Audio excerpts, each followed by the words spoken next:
Hey guys, good afternoon. एक बार फिर से आप सभी का स्वागत है fill in the blank class number 1 में। जैसा कि ये सीरीज है आपको उन सारे टॉपिक्स में प्रैक्टिस कराने की जो टॉपिक्स आपके एग्जाम में पूछे जाते हैं। Spotting error and improvement of sentence हम लोगों ने कंप्लीट किया और आज हम फिल इन द ब्लैंक के क्वेश्चंस डिस्कस करने वाले हैं। पैटर्न एंड लेवल बिल्कुल एग्जाम का रहने वाला है, मतलब मैं इजी लेवल के भी क्वेश्चंस लाया हूं, मॉडरेट भी है और हाई लेवल है। नंबर ऑफ क्वेश्चंस टोटल में लेकर आया हूं आप सभी स्टूडेंट्स के लिए 80 गाइस, 80 क्वेश्चंस लेकर आया हूं, टोटल 80 क्वेश्चंस लेकर आया हूं। सो जितना भी हो सकेगा हम लोग प्रैक्टिस करेंगे, बाकी सारा का सारा क्वेश्चंस आपके लिए होमवर्क के रूप में हो जाएगा।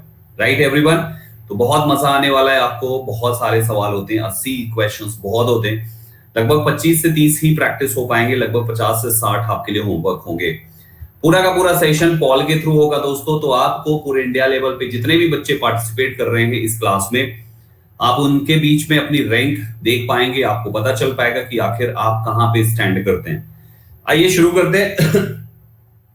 जो भी कैंडिडेट फर्स्ट टाइम है वो मेरी प्रोफाइल को फॉलो कर लें, संदीप केसरवानी। जैसे ही आप सर्च करेंगे प्रोफाइल मिल जाएगी।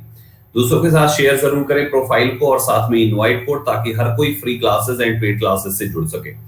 ये है रेगुलर क्लास टाइमिंग दोस्तों। आज की आप ये वाली क्लास देख रहे हैं, यानी कि ये क्लास, ये क्लास, ये क्लास, ये तीनों हो चुकी हैं। आज की 4th क्लास में आप हैं।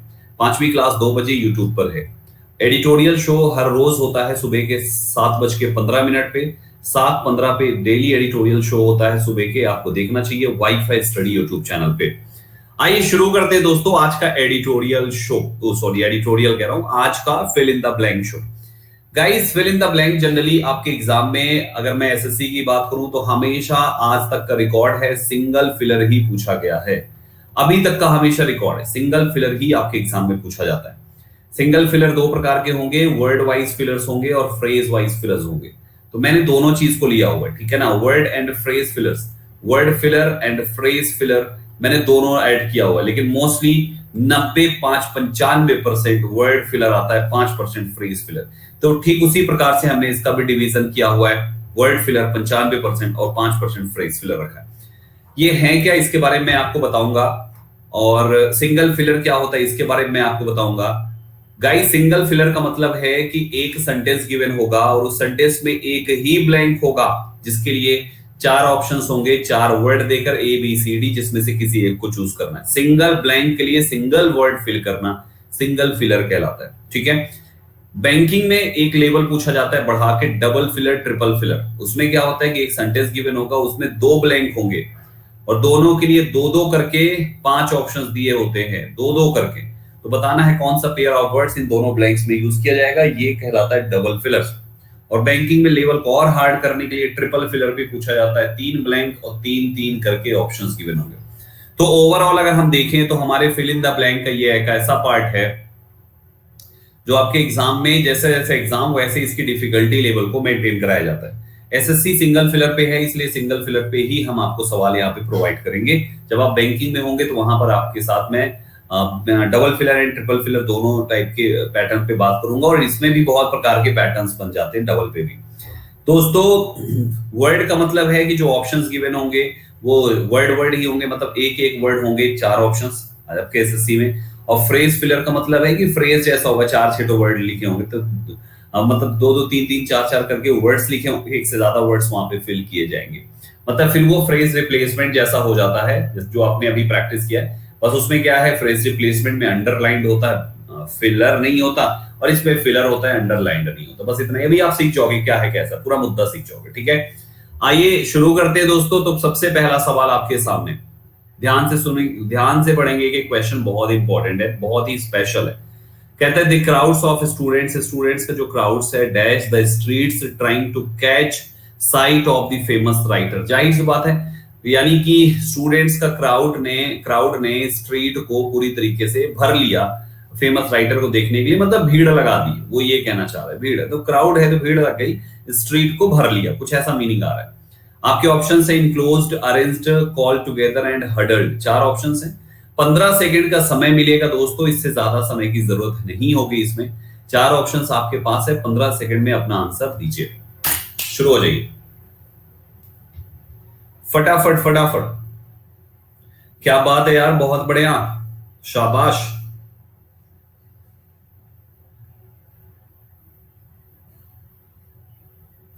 गाइस आपके पास है यहाँ पे सारे बच्चों के लीडर बोर्ड पे नाम मुस्कान अरोरा पहले नंबर पे। दोस्तों लॉजिक बहुत सिंपल था यार, इसका इसका लॉजिक बहुत सिंपल है। लॉजिक ये था कि क्राउड स्टूडेंट्स का स्ट्रीट्स को पूरी तरीके से भर लिया, ट्राई करते हुए टू कैच साइट, एक नजर के लिए, एक नजर एक झलक के लिए ऑफ द फेमस राइटर की एक झलक के लिए स्टूडेंट्स पूरी तरीके से रोड पे भर गए। अब हमारे पास ऑप्शंस क्या है? इनक्लोज्ड। इनक्लोज्ड का मतलब होता है किसी को चारों तरफ से क्लोज किया, तो रोड चार तरफ से क्लोज कभी नहीं हो सकती दोस्तों। कमरा जो होता है वो चार तरफ से क्लोज हो सकता है, इसलिए इनक्लोज्ड ऑप्शन गलत है। अरेंज्ड मतलब व्यवस्थित करने का, इस जगह पर कोई लिंक ही नहीं है।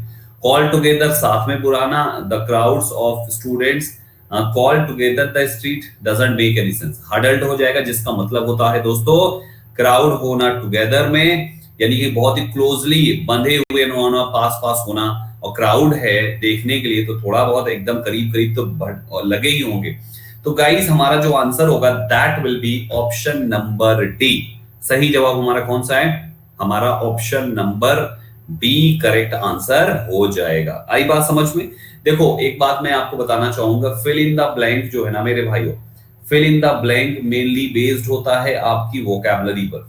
मेनली बेस्ड है आपकी वोकैबुलरी पर। आपकी वोकैबुलरी जितनी अच्छी होगी आप फिलर एंड क्लोज टेस्ट में उतने अच्छे होंगे।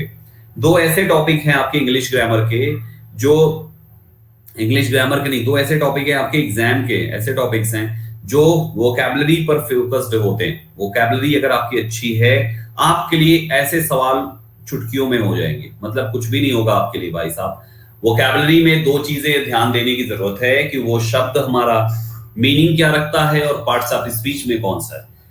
फिर देखो आपके लिए कितना आसान हो जाता है। और इसीलिए मैं वोकैब शो डेली बेसिस पे करता हूं, सुबह 8:45 पे, 8:45 AM पे, स्पेशल कैटेगरी में, स्पेशल क्लास में, डेली बेसिस पे। तो जिस भी बच्चे की रैंक आज 90% से कम आए, वो बच्चा 8:45 का शो तुरंत देखना शुरू कर देना। इवन आज का शो देखना शुरू कर दो, बहुत बवाली शो किया मैंने आज। दूसरे पे आ जाइए, there is not dash light in this room, इस रूम में लाइट नहीं है। कितनी नहीं है? आपके सामने चार ऑप्शंस हैं। चलिए फटाफट 15 सेकंड में एक को टिक करिए।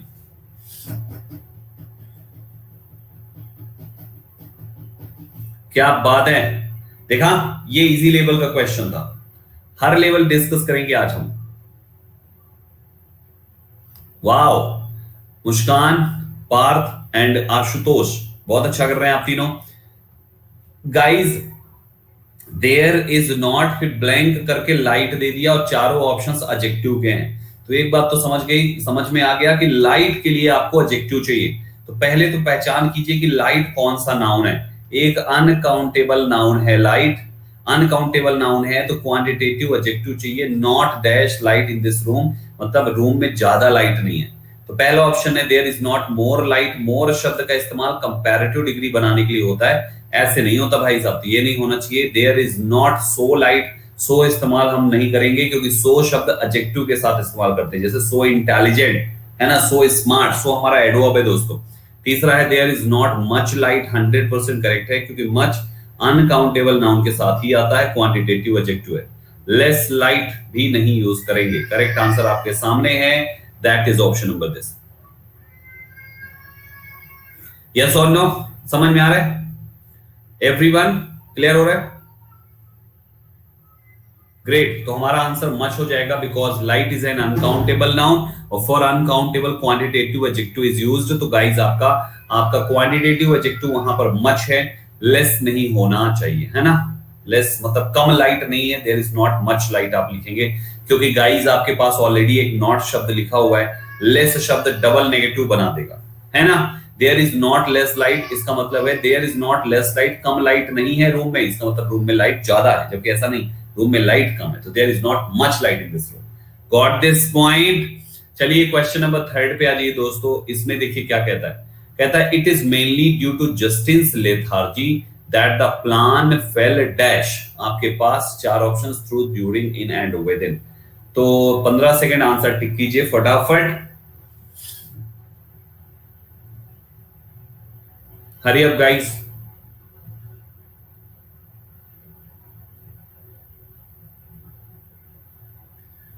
वाओ, 32% आपके सामने टॉपर्स के लिस्ट देख लीजिए।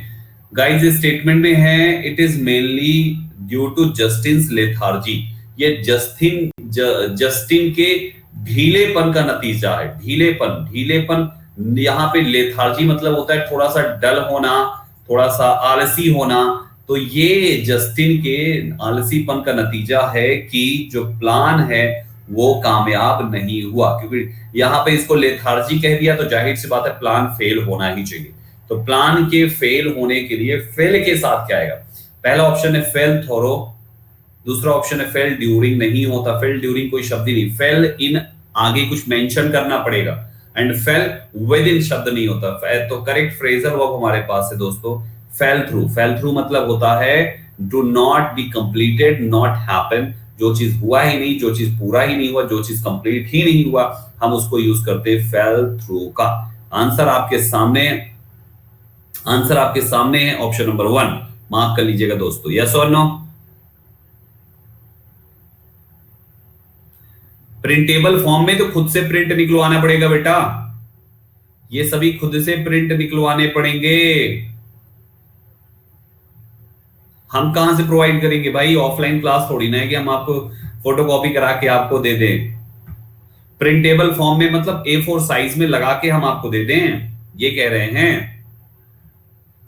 अच्छा, तो अगर A4 साइज में अगर आपको चाहिए तो बस वही वाला तरीका है अपने पास। कौन वाला तरीका? ड्राइव वाला, जैसे दिया करते थे। चलेगा ड्राइव में डाल दें? ठीक है, तो मैं ड्राइव में डाल दूंगा, डोंट वरी, डाल देंगे हम, ड्राइव में डाल के दे देंगे। ठीक है, हैप्पी, वेरी गुड। तो this was your question number 3।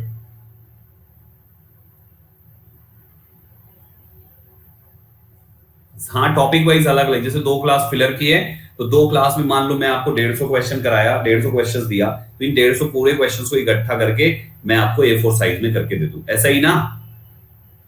हाँ, मैं देखता हूँ अपडेट में यार, एक तो मुझे पता नहीं, मैंने पूछा एक आध लोगों से कैसे करते हैं, मैं पूछता हूँ कुछ एजुकेटर्स से जो डालते हैं। ठीक है, तो अगर अपडेट में वो मुझे बताएं कैसे क्या होता है तो मैं कर दिया करूँ, मुझे क्या दिक्कत है, चाहे जहां से डाल कर दे। चलो, देना तो है ही, क्वेश्चंस तो दे ही रहा हूं मैं आपको। मैं मेरे लिए तो और अच्छा रहेगा कि आप आराम से प्रैक्टिस करें A4 साइज पे टिक करते हुए, है ना? वो तो एक और अच्छी बात हो जाएगी। चलिए क्वेश्चन नंबर 4 पे आ जाइए दोस्तों। कहता है Peter as well as his friends always dash the permission of his father before going for a cricket match. अच्छा, ओके, ये बात है। चलिए इसका आंसर दीजिए, 15 सेकंड है आपके पास।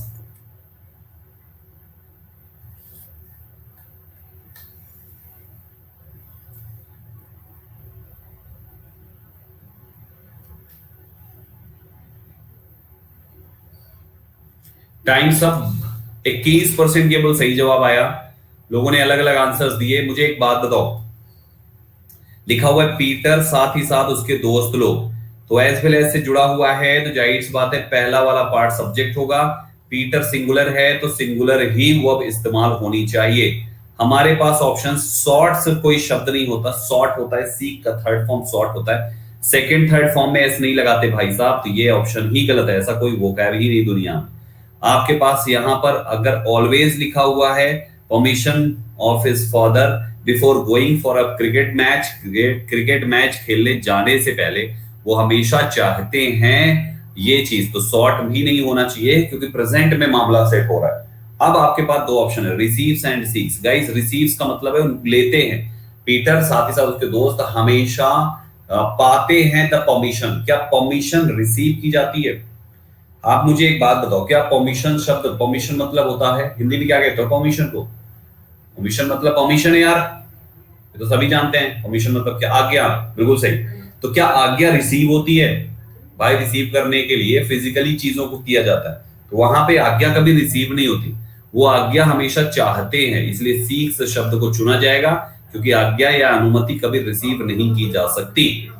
करेक्ट आंसर ऑप्शन डी है, ask. Ask for something from someone उसको कहते हैं व्हेन टू और more than two, when two और more than two objects are connected with as well as, तो पहले वाले के हिसाब से लगाते हैं, तो वो अब इसके हिसाब से लग गई, उसका एक्सप्लेनेशन हो गया। और सी के यहां पर मतलब किसी से कुछ पूछना, ask for something from someone, ठीक है। हाँ जी, तो यहां पर आपकी देख रही है करेक्ट आंसर ऑप्शन डी हो जाएगा। सवाल नंबर 5वें पे आ जाइए दोस्तों। सभी बड़े सिंपल आसान आसान से क्वेश्चन है, मजा आएगा आपको। 5वां सवाल क्या कहता है दोस्तों? 5वां कहता है the quake also dash mud slides on the outskirts of the city.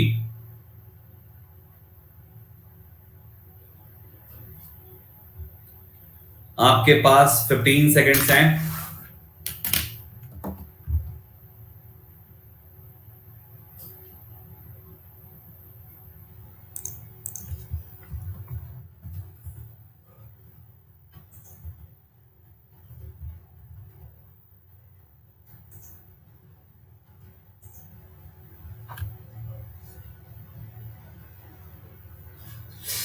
Guys guys guys 12%। देखिए द क्वेक मतलब भूकंप ने क्या कर दिया, ऑल्सो डैश मड स्लाइड्स को on the outskirts of the city. Mud slides मतलब सिटी में जो है मड स्लाइड्स ला दिया मतलब भूकंप से, ठीक है। अब आप देखो मड स्लाइड्स, मड मतलब कीचड़, स्लाइड्स मतलब स्लाइड्स, तो कीचड़ की स्लाइड्स मतलब कीचड़ ही कीचड़। भूकंप आया, तबाही आई, चारों तरफ गंदगी भर गई।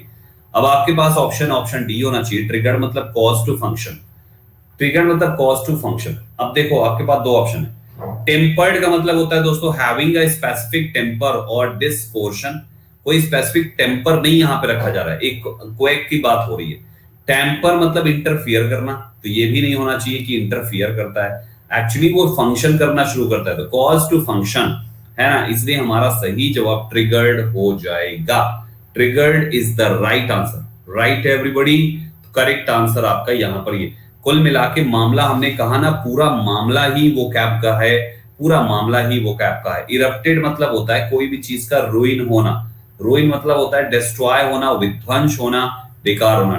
पॉल का टाइम इंक्रीज करिए पक्का। कितने लोग कह रहे हैं कि पॉल का टाइम थोड़ा इंक्रीज किया जाए? क्वेश्चन नहीं समझ में आया। चलो ठीक है, फिर कर देता हूं मैं इंक्रीज। 30% अब हो जाएगा, 30 सेकंड हो जाएगा, ठीक है। कॉल का टाइम इंक्रीज कर देता हूं। तो ये रहा आपके सामने 5th question. Cause to function यहाँ पे करेक्ट आंसर होगा, मतलब ट्रिगर्ड यहाँ पे करेक्ट आंसर होगा, ठीक है। कोमल यादव कह रहे हैं सर आप पहले वोकैब पढ़ा दीजिए। बच्चों कोमल का कहना है सर आप पहले वोकैब पढ़ा दीजिए। क्या वोकैब पहले नहीं पढ़ाई गई है? कोमल बेटा कम से कम 20,000 वर्ड पढ़ा चुका हूं, याद करा चुका हूं। अब तुम आज ही आए हो बेटा, तो हमारी क्या गलती है? कुछ बच्चे कल आएंगे तो कहेंगे सर पहले फिल इन द ब्लैंक पढ़ा दीजिए, तब क्लोज टेस्ट पढ़ाइए। तो भाई वो लेट ज्वाइन किया तो हमारी क्या गलती है ना। जितना पहले डिसीजन लेंगे उतना अच्छा रहता है। यहाँ पे तो आप लोग ने वो कैब नहीं देखी तो 8:45 का शो, 8:45 से 9:45 नहीं है, 8:45 सुबह आना शुरू कर दो, वो कैब अच्छी हो जाएगी। सब लोग से कह रहा हूं 8:45 सुबह आना शुरू कर दो, वो कैब अच्छी हो जाएगी। राइट एवरीवन, तो ये चीज होता है। यस और नो?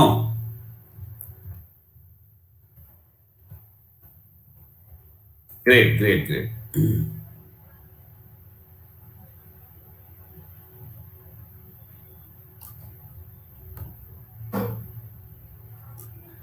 इस कोर्स के बाद वोकैब कोर्स की केवल हर टॉपिक पर एक एक क्लास हम करेंगे, बाकी आपको कंटेंट प्रोवाइड कर देंगे, क्योंकि वोकैब ऑलरेडी रेगुलर बेसिस पे चल रहा है, ठीक है। तो वोकैब ऑलरेडी रेगुलर बेसिस पे, डेली बेसिस पे चल रहा है। तो हम एक एक क्लास, जैसे एक क्लास सिनोनिम की, एक क्लास एंटोनिम की, एक क्लास सब्स्टिट्यूशन की, और फिर आपको कंटेंट देंगे बहुत सारा।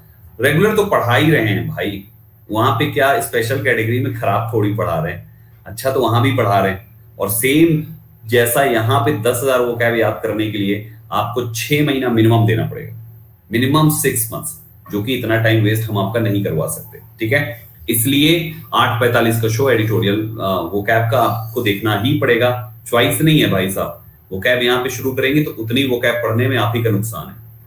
अब कुछ बच्चों के चक्कर में मैं अपने 99% सिंसियर बच्चों का नुकसान नहीं करा सकता। कुछ जो है जिनके पास मान लो ये है कि सर हम तो 2 साल बाद एग्जाम देंगे, हमें यही पढ़ाओ, तो भैया उसके लिए नहीं कर सकते, उसको आना पड़ेगा। 99% बच्चे को इसी साल एग्जाम दे रहे हैं, है ना? राइट, तो ध्यान दीजिए इस चीज को।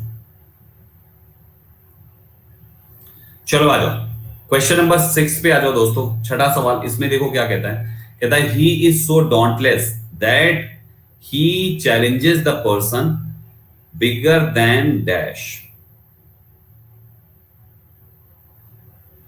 अब सोचो इसमें क्या होना चाहिए।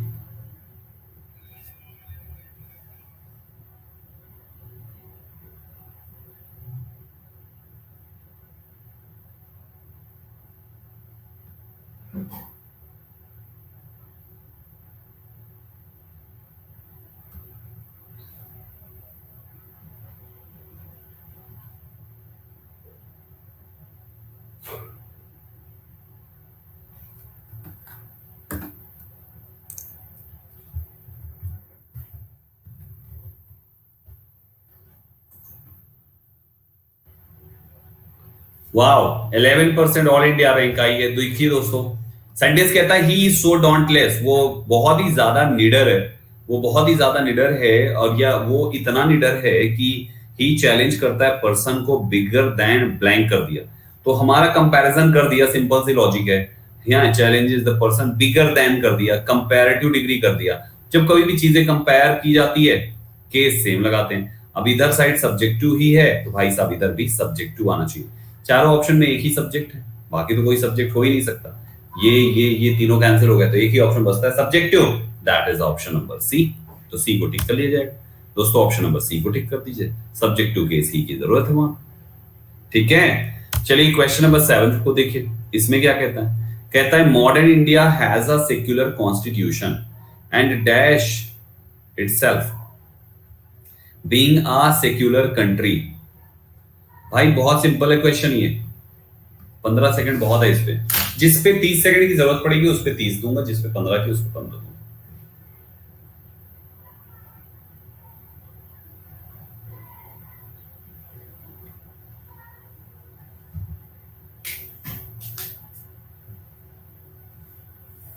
टाइम्स ऑफ 55 पे लॉक हुआ दोस्तों।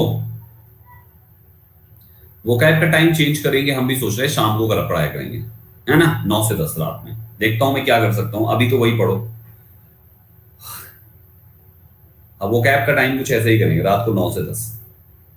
2-4 दिन पढ़ा के देखेंगे क्या रिस्पॉन्स आ रहा है। जिस समय बच्चे, अगर रात में बच्चे ज्यादा आ गए तो रात में कंटिन्यू कर देंगे।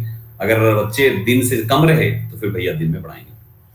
Guys, pride, humiliates, shy and disgrace, चार ऑप्शंस आपके पास हैं। करेक्ट आंसर आपके पास यहां पर होना चाहिए modern India has a secular constitution. Modern India एक सिंगुलर सब्जेक्ट है, तो इसलिए सिंगुलर वर्ब यहां पे भी आई और सिंगुलर वर्ब यहां पर भी आनी चाहिए। चारों ऑप्शन में से एक ऑप्शन सिंगुलर नहीं है। गाइस, सेक्युलर कॉन्स्टिट्यूशन अगर मॉडर्न इंडिया के पास है तो खुद में ये बहुत ही गर्व की बात हो गई ना भाई साहब। तो ह्यूमिलिएट्स या डिसग्रेस, ये दोनों शब्द तो नेगेटिव हो गए ना। हमें पॉजिटिव बात चाहिए इस ब्लैंक के लिए, जो कि एक ही है, that is prides.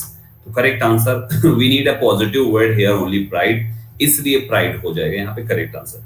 B specially proud of a particular quality और स्किल को कहते हैं दोस्तों pride. Correct answer option number A mark कर लीजिए। ठीक है, done everyone, any confusion? That's great, that's great guys, बहुत ही अच्छे, नाइस। चलिए आगे चलते हैं 8वें सवाल पे। इसको देखिए, इसमें क्या कहता है।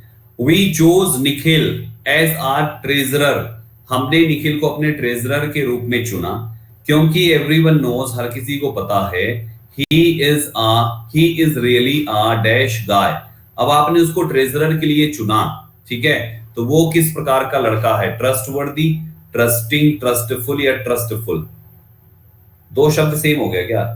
अच्छा, ये ट्रूफुल है ये, नहीं ट्रस्टफुल ही तो है, ट्रस्टफुल, TRU। ये ट्रूथफुल है, ये ट्रस्टफुल है। हाँ, ट्रूथफुल है, ट्रस्टफुल है, और ये ट्रस्टिंग है, ये ट्रस्टवर्दी है, अलग अलग है बिल्कुल। तो आपको इसमें आंसर देना है। चलिए 15 सेकंड है आपके पास, हरी अप।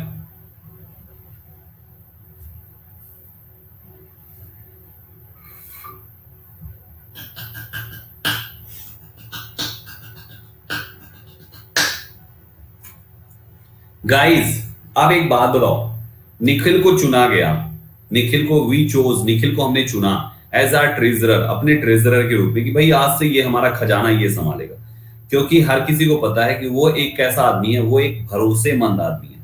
हम ये कहना चाहते हैं भरोसेमंद आदमी, तभी तो उसको अपने तिजोरी दे दी कि भाई तुम संभालो। तो जब वो भरोसेमंद आदमी है तो भरोसेमंद के इंग्लिश इन चार में से ट्रस्टवर्दी होता है। करेक्ट आंसर भी ट्रस्टवर्दी होना चाहिए, able to be relied on, as honest और ट्रूथफुल। तो गाइस हमारा आंसर यहाँ पे ट्रस्टवर्दी होना चाहिए। ट्रस्टवर्दी मींस भरोसे, गाय मतलब पर्सन, है ना। करेक्ट आंसर आपके सामने हो गया। ठीक, नेक्स्ट पे आते हैं क्वेश्चन नंबर 9 को। देखिए क्वेश्चन नंबर 9 देखो, जब भी टाइम चेंज होगा इन्फॉर्म कर दिया जाएगा, अभी नहीं बता सकते हैं, जब भी चेंज होगा इन्फॉर्म कर दिया जाएगा, डोंट वरी। एडिटोरियल शो में या किसी भी शो में मैं आपको इन्फॉर्म कर दूंगा, ठीक है। चलो, तो ये हो गया। नेक्स्ट पे आइए, नो टेररिस्ट ग्रुप्स, फिर उसके बाद क्या लिखा उसने, dash it claimed responsibility for the car bomb attack on the British embassy। Simple है ये वाला तो। 30 सेकेंड्स है आपके पास।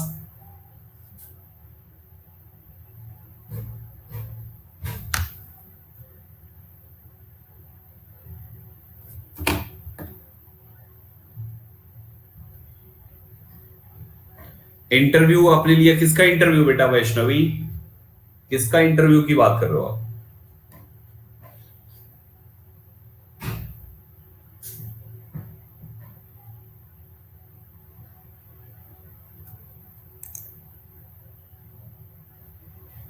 देखिए गाइस लॉजिक बहुत सिंपल है यार, नो टेररिस्ट ग्रुप्स एक प्लूरल है यार, तो प्लूरल ये नहीं हो सकता और ये नहीं हो सकता, दो तो कैंसिल हो गया, हेड और हैव में इसको ये होना चाहिए। किसके लिए, इस चीज के लिए अभी तक नहीं लिया है, अभी तक नहीं लिया है तो था नहीं हो सकता, इसलिए आपको ऑप्शन नंबर सी टिक करना पड़ेगा, ऑप्शन नंबर सी, है ना। Correct answer option number C हो जाना चाहिए, तो करेक्ट आंसर मार्क करें ऑप्शन सी, यानी have it claimed responsibility for the bomb attack, car bomb attack on the British embassy, ये सही जवाब है, ठीक है ना। तो सिंपल था ये, मार्क करें ऑप्शन नंबर सी को 9th में, ठीक। नेक्स्ट पे आई दोस्तों, फिर ये अब ये देखो, ये फिलर, फ्रेज फिलर है, dash standing in the queue to get the ticket.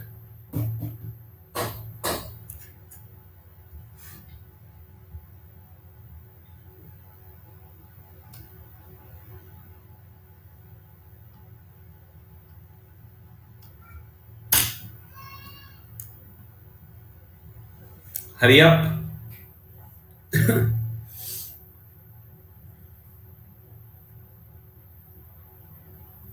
तेजी से।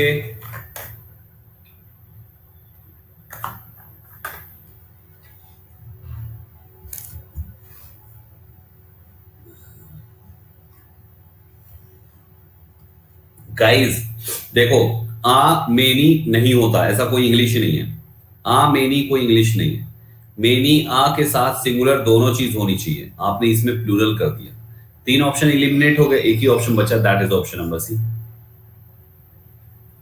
समझ में आया, नहीं आया? देखो मेनी अकेला रहेगा तो प्लूरल नाउन प्लूरल वर्ब आएगी, लेकिन अगर मेनी आ लिखोगे तो सिंगुलर नाउन सिंगुलर वर्ब आएगी। अब देखो तुम्हारे पास मेनी आ सिंगुलर नाउन सिंगुलर वर्ब, तो सही यही हुआ ना, बाकी सारे ऑप्शंस देखो गलत है। तो करेक्ट आंसर इस सवाल का ऑप्शन नंबर सी है, जो एक्सप्लेनेशन मैंने आपको दिया वही एक्सप्लेनेशन यहाँ पे सही और सटीक बैठती है। चलिए अगले पे आ जाइए दोस्तों, नेक्स्ट सवाल पे। The singing in the kitchen had ended, kitchen में गाना गाना खत्म हो चुका है, ठीक है, हो चुका था। फायर हैड बर्न्ड लो, आगे जल के कम हो गई थी। And dash man had gone to his,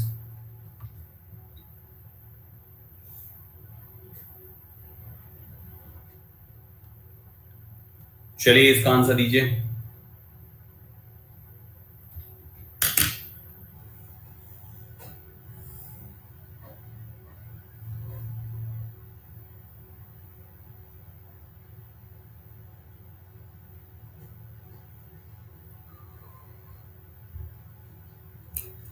times up. The singing in the kitchen had ended, kitchen में गाना गाने की जो आवाज थी वो खत्म हो चुकी थी। फायर हैड बर्न्ट लो, आगे जो है वो जल के कम हो चुकी थी। And dash man had gone to his place, कैसा मैन? गाइस पहले तो यहाँ पे मैन लिखा हुआ है, सिंगुलर है, ठीक। हम इसके साथ सम नहीं लिख सकते क्योंकि इसके साथ मेन आता है, गलत। ऑल नहीं लिख सकते क्योंकि ऑल के साथ भी मेन आता है, गलत। हम one man had gone to his place, मतलब कौन सा वन मैन? वन का कोई कॉन्सेप्ट नहीं, प्रत्येक आदमी, क्योंकि वहां की बात करेगी। चलिए, तो गाइस होना चाहिए हमारा answer option number B, singular noun man is used to one adjective. क्या लगाना है? Each for which pronoun is best fist. तो हमारा करेक्ट आंसर वहां पे होना चाहिए क्या? Got it. And each man had gone to his place, इसलिए यहां पर ये भी है, तो यहां पे ईच आ जाएगा, तब हिज भी सही रहेगा, है ना? ऐसे करके मामला यहां पे सेट हो जाएगा। रॉन्ग हो जा रहे हैं फिलर, अरे कैसे? चलो अब देंगे थोड़ा टाइम बढ़ा के, 30 सेकंड अब देंगे हर सवाल पे, 30 सेकंड हर सवाल पे मिलेगा। चलो थोड़ा देखते हैं, ये आसान है, अब इसमें मत कहना। Our principal told a dash inspiring story about a king who ruled India centuries एगो।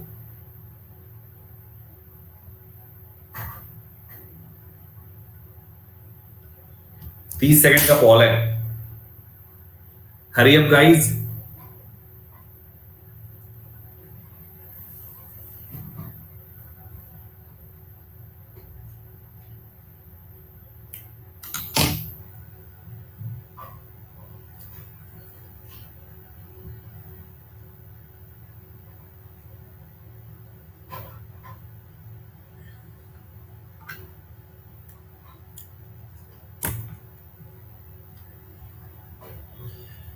Our principal told a dash inspiring story, much inspiring story नहीं होता। much एक एडजेक्टिव है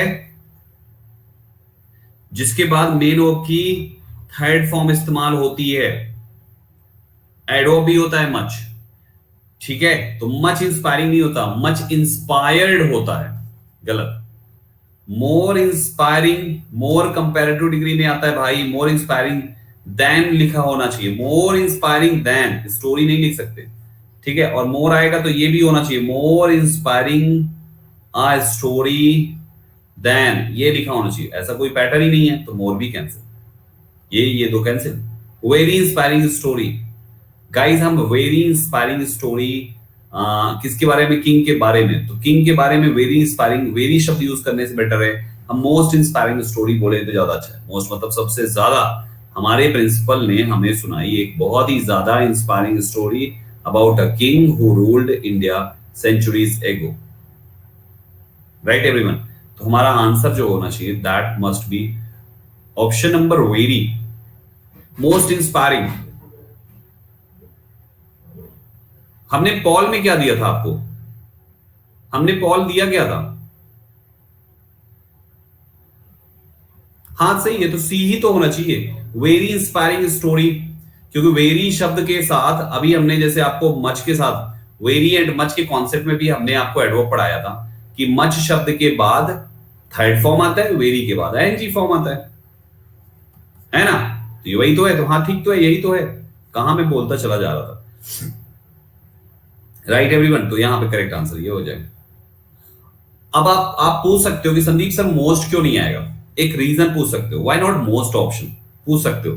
तो for your kind information, most के साथ अगर आप आईएनजी का ये लगाते तो आईएनजी वाला प्रेजेंट पार्टिसिपल बन जाता और ये कंस्ट्रक्शन बन जाता आपका सुपरलेटिव डिग्री। और जैसी सुपरलेटिव डिग्री बनता आर्टिकल दा आप लेता ये मोस्ट आर्टिकल, ये मोस्ट वाला शब्द। लेकिन यहां पर तो आर्टिकल अलग है, तो जब दा है ही नहीं तो मोस्ट आएगा नहीं, तो इसलिए हमारा मोस्ट कैंसिल हो गया, आंसर सी है। ठीक है, तो ऑप्शन यही है, तो यही तो दिया था पॉल हमने। ठीक है, चलो तो 12 हो गया। क्वेश्चन नंबर 13 पे आ जाओ। हाँ, ठीक है, चलो 13 को देखो, ध्यान से देखो क्या कहना चाहता है। His party solely to be blamed, उसकी पार्टी पूरी तरीके से टू बी ब्लेम्ड होनी चाहिए, उसी पर दोष जाना चाहिए। For the political dash, political क्या इन द कंट्री, भारत देश में। तो पॉलिटिकल कौन सी चीज उसने करी? आपके ऑप्शन है revival, stalemate, devaluation and degradation.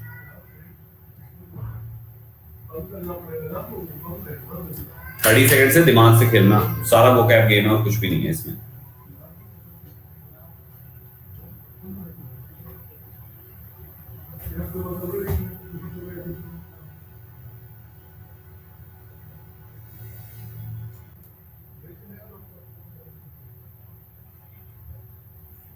That's great. Only 29% students answered correctly.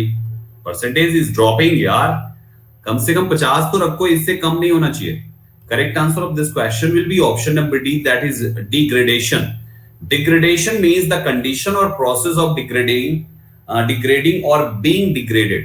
Degraded का मतलब होता है, या degradation means होता है किसी की रिस्पेक्ट को डाउन करना, ठीक है ना, किसी के रिस्पेक्ट को डाउन करना, किसी की वैल्यू को घटाना, बेइज्जत करवा देना, समथिंग लाइक दैट। तो his party is solely to be blamed for the political degradation in the country, यानी कि कंट्री में पूरी तरीके से बेइज्जती कराने वाली उसी की पार्टी है, उसी को ब्लेम होना चाहिए। तो your answer for this question will be option number D. For other options की बात करें तो रिवाइवल नहीं होगा, एक इंप्रूवमेंट इन द कंडीशन।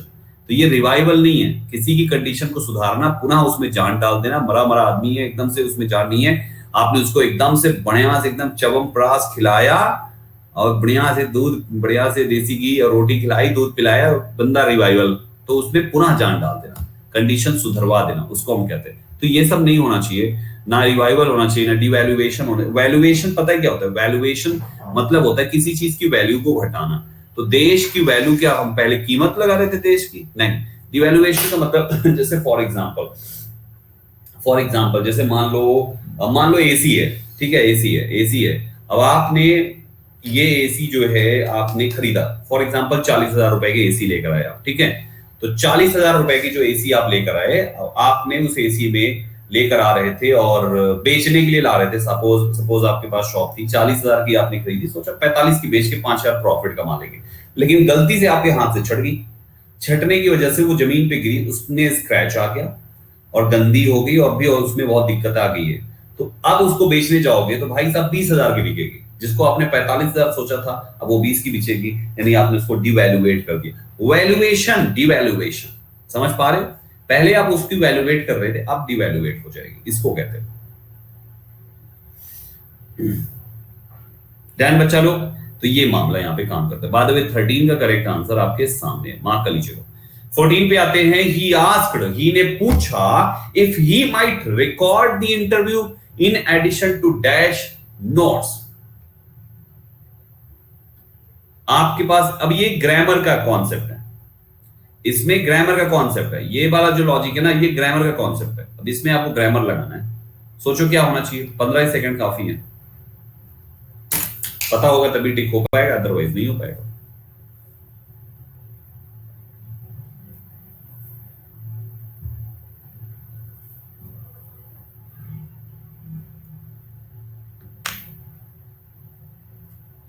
देख लो, मैं बोल के रह गया, फिर भी सब कुछ तो हट के सोचना चाहिए था। अगर मैंने आपको इंडिकेशन दे दिया था तो कुछ तो हट के सोचना चाहिए था। इन एडिशन टू के बाद जीरंड आता है, याद करो। In addition to, with a view to, addicted to, accustomed to, habituated to, in order to, है ना, लुकिंग फॉरवर्ड टू, ये सब के साथ जीरंड आता है। तो आप जीरंड लिखो ना यार, टेकिंग, ये पूरा ग्रामर ही तो मैं बोल चुका था, फिर भी नहीं समझ पाए। देख लो, लिखा हुआ looking forward to, be used to, in addition to, in a view to, है ना, ये सभी। हालांकि विन अ व्यू नहीं होता, विद अ व्यू टू होता है, विद अ व्यू टू। ये सभी शब्द हमारे ऐसे हैं जिनके साथ हमें यूज करना होता है क्या, हमें इनके साथ जीरंड यूज करना, तो जीरंड लगाइए उनके साथ, समझे? सभी लोग जाना, सारे रूल्स रिवाइज करना। पहले तुम सारे रूल्स को आपको क्या करना है भाई, रिवाइज करना है। कोई भी बंदा काम चोरी नहीं करेगा, पूरा रिवाइज करो। सब इंपॉर्टेंट चीजें जो आप मिस कर रहे हो, ऐसे ऐसे, ये सब एक एक सेकंड के क्वेश्चंस हैं, एक एक सेकंड यूं वाले देख के आंसर करने वाले। चलो आ जाओ नेक्स्ट क्वेश्चन नंबर 15। इसको देखो क्या कहता है। कहता है the speed with which she typed the draft demonstrated that she is dash secretary, she is are dash secretary. क्या बात है, 30 सेकंड ले लो।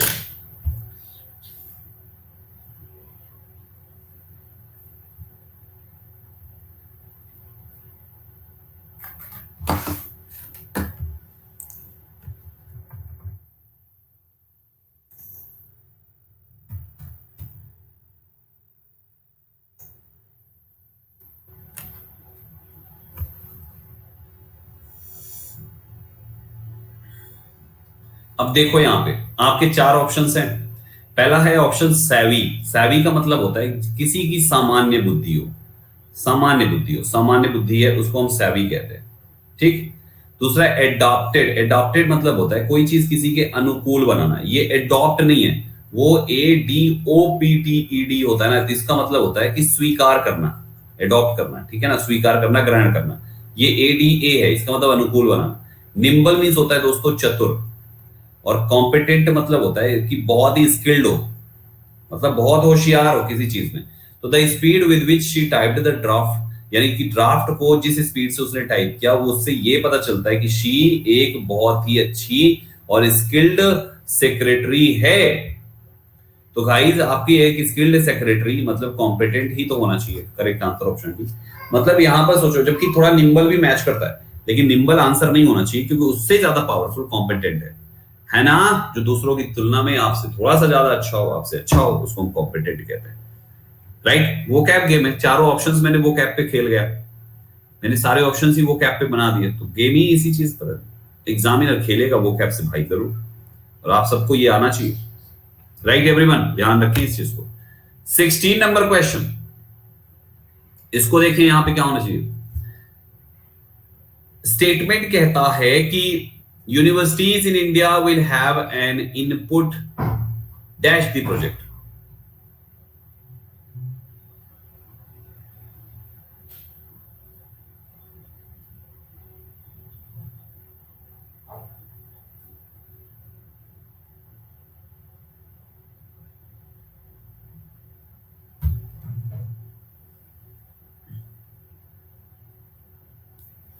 आज की वोकैब की क्लास इतनी शानदार हुई है ना,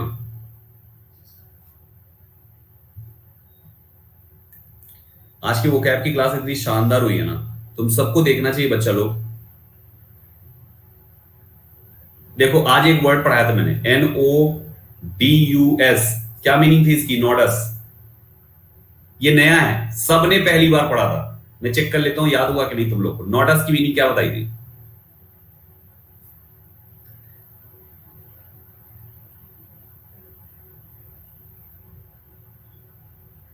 देखिए ईशा गुप्ता ने बोल दिया, और भी कई लोगों ने बोल दिया यहां पर, पेचीदगी। पेचीदगी बिल्कुल सही जवाब है। नोडस का मतलब होता है कॉम्प्लिकेटेड। बिल्कुल सही जवाब है, देख लो, पेचीदगी जिसको आप कहते हो। राइट।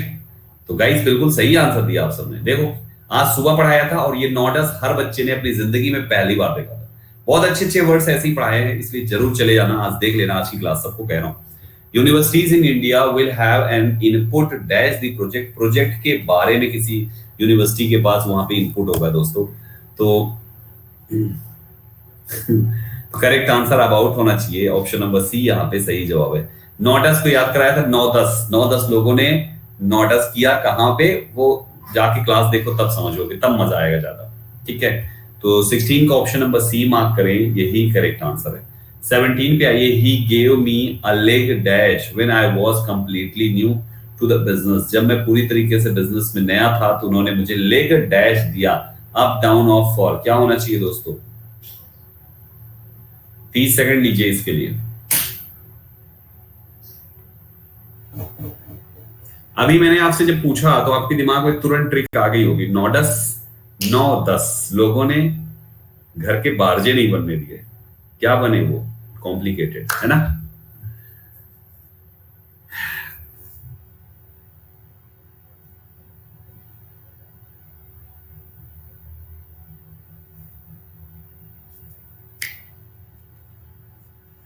53% बिल्कुल सही जवाब दिया आप लोगों ने, बिल्कुल सही।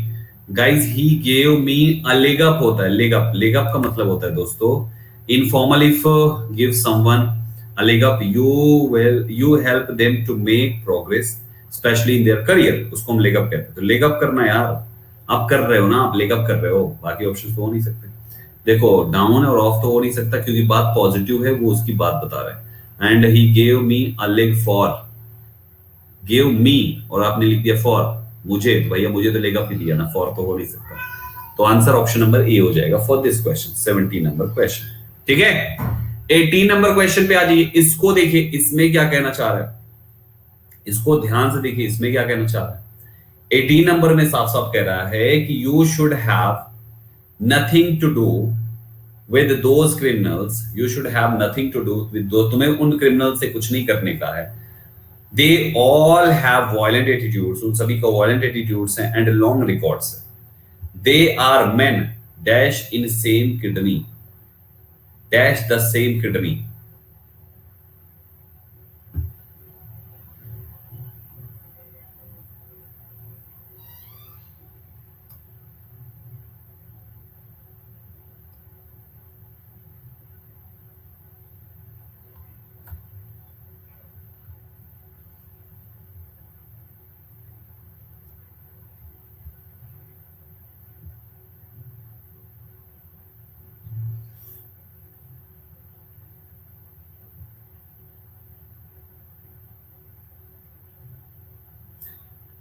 ईडियम है दोस्तों, ये वाला पार्ट ईडियम है, ईडियम्स एंड फ्रेजेस।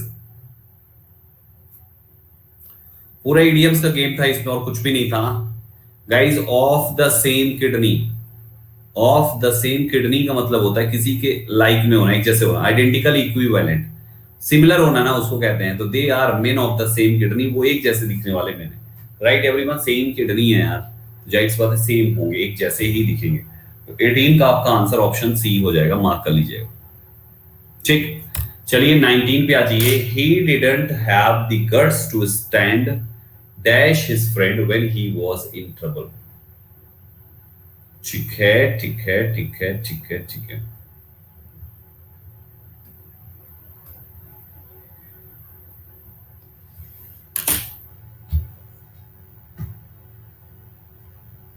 दस सेकंड बचे आंसर।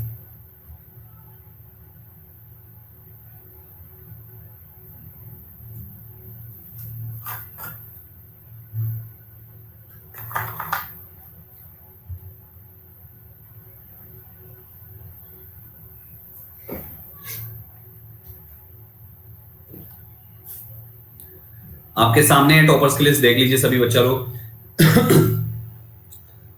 बताते हैं हम, रुक जाइए। स्टैंड बाय का मतलब होता है किसी के सपोर्ट में खड़े रहना। स्टैंड बाय का मतलब क्या होता है? He didn't have the guts to stand by his friend.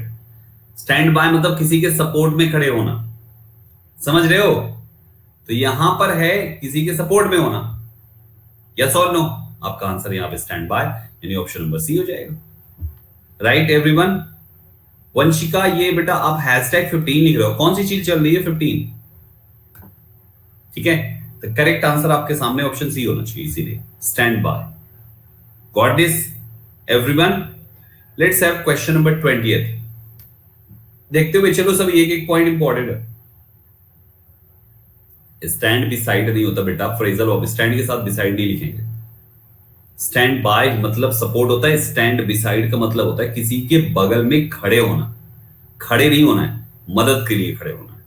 तो मदद के लिए खड़े होने के लिए हम स्टैंड बाय लिखते हैं। समझ गए बेटा पवन? ये लॉजिक है। मीनिंग अलग हो जाएगी। स्टैंड बिसाइड बगल में खड़ा है, मदद से मतलब नहीं है। ये तो वो भी हो गया कि बस का वेट करते समय मैं खड़ा था, मेरे बगल में कोई आगे खड़ा हो गया, तो उसका मदद का तो कोई लॉजिक नहीं आएगा, मामला फिर बिगड़ जाएगा। फिर तो वैसा नहीं होना चाहिए। ठीक है, इस पे आ जाओ। He broke out of the prison dash dressing as a woman.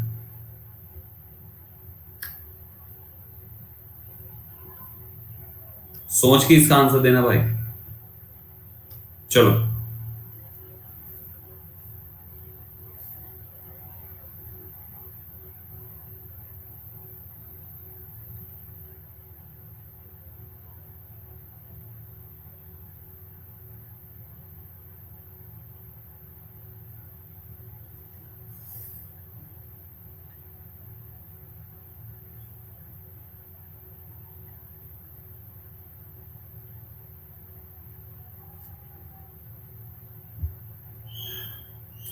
Guys answer है बाय थ्रू एक्शन। क्या कह रहा है कि he broke out of the prison, he ने प्रिजन को तोड़ दिया। ब्रोक आउट, ब्रोक करके आउट हो गया, ऑफ द प्रिजन मतलब जेल से, वो जेल तोड़ के भाग गया। ड्रेसिंग एज अ वुमन, एक महिला का ड्रेस पहनकर। तो आप यही तो लिखते हो ना, by dressing as a woman he broke out of the jail, है ना, ऑफ द प्रिजन। तो by dressing as a woman, एक महिला के जैसे ड्रेस में होकर, तो हम यहां पर बाय प्लस जीरेंड ही यूज करते हैं। By doing this thing, by doing that thing, आदमी ऐसे लिखता है ना, by doing, by making noise, by making a noise she was able to catch the thief, कुछ भी लिख सकते हैं। तो गाइस यहाँ पे आपका आंसर क्या होना चाहिए, यहाँ पे आपका आंसर इसीलिए बाय होना चाहिए, बाय प्लस चिल्ड्रन, ये सही जवाब है। ठीक है, लेट्स से 21, इसको ध्यान से देखो, इसमें क्या कहता है, when the celebration finished dash got the prize।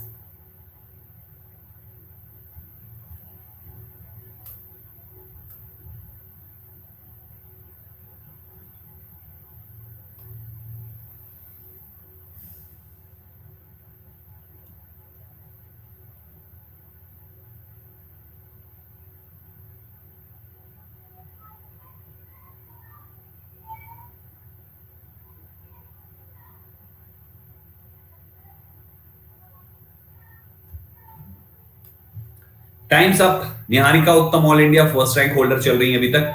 Guys when the celebration finished, जब सेलिब्रेशन खत्म हुआ, अब आपको यहां पे लिखना है, देखो एन ईच, ईच के पहले एन कभी ना आता, ईच के पहले दाना लगाते भाई साहब, ईच के बाद आर्टिकल ए नहीं आता, ईच बॉय डायरेक्ट सही है, तो करेक्ट आंसर ऑप्शन डी हो जाएगा। इसको तो बहुत अच्छे से पढ़ाया है भाइयों, इसको क्यों गलत कर दिया यार, ये तो बहुत आसान था, है ना, मार्क कर लीजिए, सही आंसर यही है।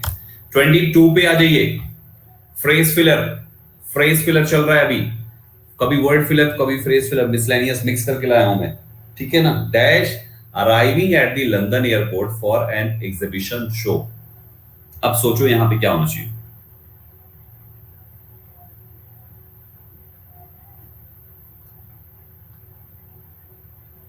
ये पता है कि ये ग्रामर है यार, 30 सेकंड ले लो, ये ग्रामर का लॉजिक है इसमें।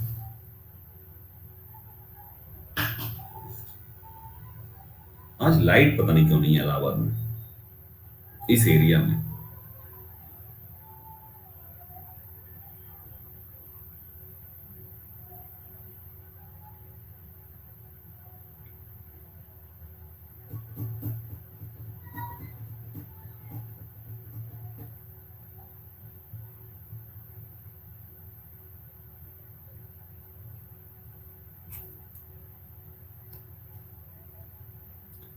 गाइस देखो प्लेन, मैं आपको बता देता हूं रूल क्या है, कि प्रेपोजिशन के दोनों साइड अगर नाउन्स लिखे हैं तो वो दोनों सिंगुलर नाउन होने चाहिए, सिंगुलर नाउन। ये दोनों सिंगुलर नहीं है,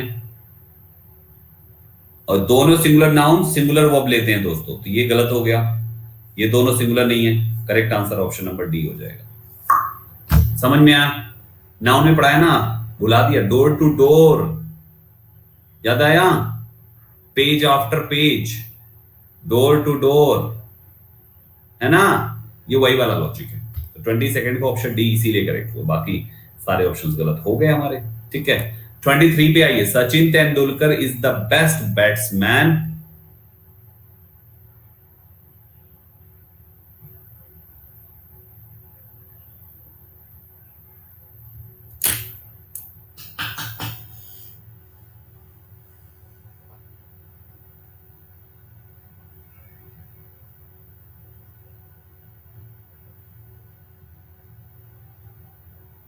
सोचिए, जवाब दीजिए, सोचिए सोचिए सोचिए सोचिए सोचिए।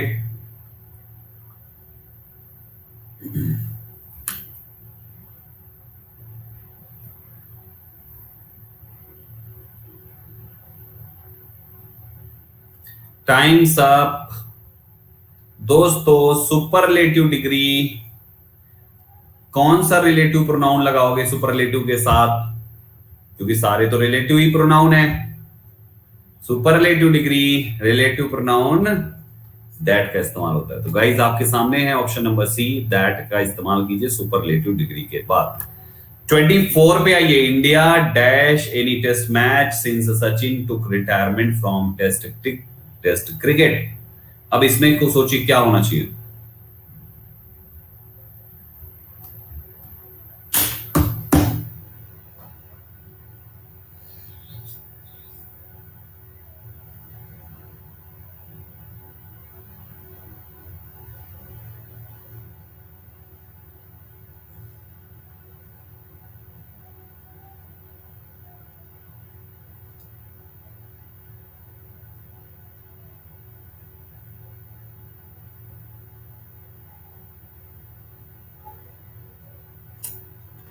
टाइम्स अब दोस्तों 46% all India, Niharika, Mona, Mona and सयांतन।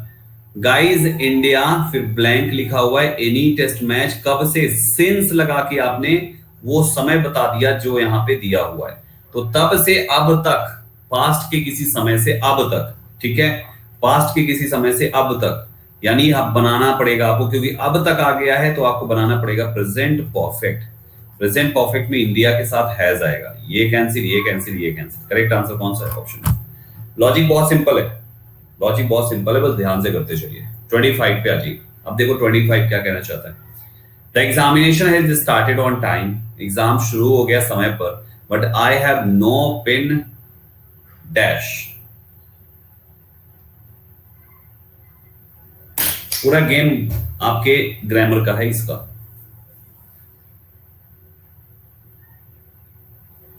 बस 2 मिनट और पढ़ाऊंगा, बस 2 मिनट और, 2 मिनट में 2 से 3 क्वेश्चंस बस।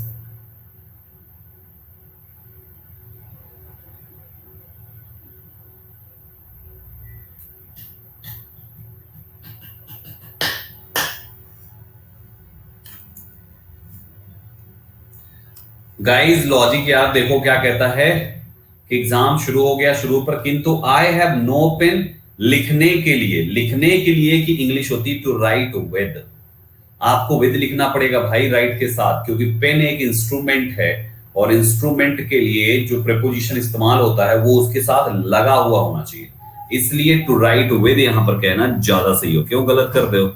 जैसे आप लिखते हो ना, he is writing with a pen, तो he is writing with a pen, अब पेन पहले लिख दिया तो राइट विद तो आगे लिखोगे ही ना, है ना? तो ये है, तो गाइस आपका आंसर हो गया ऑप्शन डी। चलिए 26 पे आ जाइए। 26 देखिए क्या कहता है कि he is slow dash, he is sure he will win the race. ये तो 15 सेकंड का क्वेश्चन है, 15 सेकंड।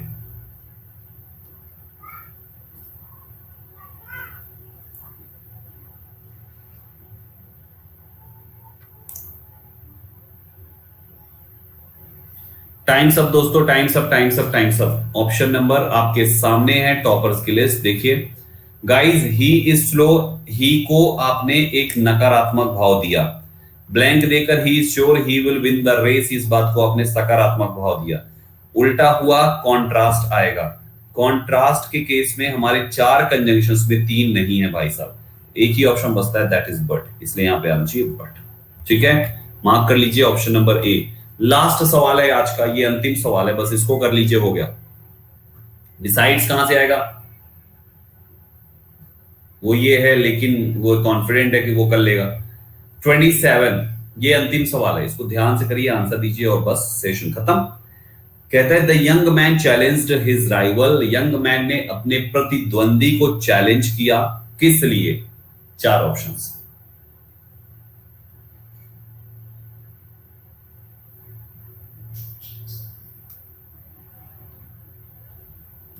15 सेकंड है आपके पास, ये लास्ट क्वेश्चन था।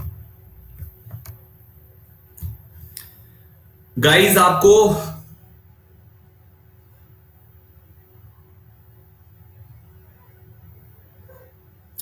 पहली पोजीशन है निहारिका उत्तम की, सयांतन दूसरे पे, मोना तीसरे पे। गाइस फॉर अ फाइट यार, किसी चैलेंज फॉर समथिंग होता है यार, चैलेंज फॉर समथिंग, तो चैलेंज फॉर अ फाइट ये करेक्ट आंसर हो जाएगा। 27 क्वेश्चंस हम लोगों ने किए, 80 लेकर आया हूं, 27 करा दिया। 10 में से 7 माइनस किए, बचे 3, 7 में से 2 माइनस किए, बचे 5। 53 क्वेश्चंस आपके लिए इसमें अभी भी लगे हुए हैं। ये 53 क्वेश्चंस आपको प्रैक्टिस करनी है सेल्फ से, ठीक है ना? देख लीजिए, पूरे 80 क्वेश्चंस लेकर आया हूं, 80 क्वेश्चन, और उन सब का आंसर लिखा हुआ है, तो आपको टेंशन नहीं होगी, डाउट सेशन में पूछने का टेंशन नहीं होगा कि पूछ लेते हैं क्या कर लें, ठीक है? पहली बार जो हो प्रोफाइल फॉलो कर लें संदीप केसरवानी सर्च करके, ताकि नोटिफिकेशन डेली मिल सके। ये है मेरी डेली की क्लास, इसका सबसे पहले स्क्रीनशॉट ले लो, स्क्रीनशॉट ले लो, लैपटॉप मोबाइल जिससे भी। अगर लैपटॉप में देख रहे हो तो विंडो प्रिंट स्क्रीन की बटन दबाओ, विंडो दबा के प्रिंट स्क्रीन कर दो, स्क्रीनशॉट तुरंत ले लो। ले लिया? इन टाइमिंग्स पे रेगुलर रहो, ठीक है? चलिए गाइस आज के लिए केवल इतना ही। Thank you very much, keep learning, keep practising, thank you.